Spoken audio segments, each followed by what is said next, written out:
നിങ്ങളോട് ഞാൻ പറയുകയാണ്, നിങ്ങൾക്ക് മനസ്സിന് ഏറ്റവും പെട്ടെന്ന് ചിന്തിച്ചാൽ വരുന്ന നിങ്ങളെ പഠിപ്പിച്ചിട്ടുള്ള ടീച്ചേഴ്സിൽ കുറച്ച് പേരുടെ പേരുകളൊന്ന് ഓർക്കാൻ പറയുകയാണെങ്കിൽ 1 മിനിറ്റ് 2 മിനിറ്റ് സമയം തരികയാണെങ്കിൽ നിങ്ങളെ 500-ലും കൂടുതൽ ടീച്ചേഴ്സ് പല സ്ഥലത്തായി പല രീതിയിൽ നിങ്ങളെ പഠിപ്പിച്ചിട്ടുണ്ടാകും. പക്ഷെ നിങ്ങൾ ഓർത്ത് വരുമ്പോൾ മാക്സിമം 5-10 പേരെ മാത്രമേ നിങ്ങളുടെ മനസ്സിൽ കിട്ടുള്ളൂ. അതിലും 1, 2, 3 പേര് വളരെയധികം നിങ്ങളുടെ മനസ്സിൽ കയറി വരുന്ന ആദ്യത്തെ 3 പേരുകളായിരിക്കും. എന്തുകൊണ്ടായിരിക്കും എന്ന് ചിന്തിച്ച് നോക്കി.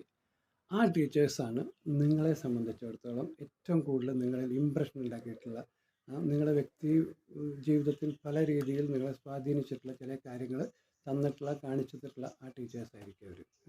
അതെന്തുകൊണ്ടാണെന്ന് വെച്ചാൽ അവരുടെ ഡെഡിക്കേഷൻ, അവരുടെ ലവ് ടുവേർഡ്സ് ദ ചിൽഡ്രൻ, ഇല്ലെങ്കിൽ അവരുടെ ജീവിത രീതി ആയിരിക്കും. ഓക്കെ, ഞാനത് പറയാൻ കാരണം ഇങ്ങനെ ആയിരിക്കണം, ആ 3 ടീച്ചേഴ്സിൻ്റെ പോലെ ആയിരിക്കണം നമ്മൾ നമ്മുടെ കുട്ടികളോട്, അയൽവക്കക്കാരോട്, അല്ലെങ്കിൽ നമ്മൾ ഇടപഴകുന്നിടത്ത് പെരുമാറുകയാണെങ്കിൽ ആ ഒരു ഇംപ്രഷൻ നമുക്ക് ഉണ്ടാക്കാൻ കഴിയുകയാണെങ്കിൽ നമ്മളുടെ ജീവിതം സക്സസ് എന്ന് വിചാരിച്ചോളൂ.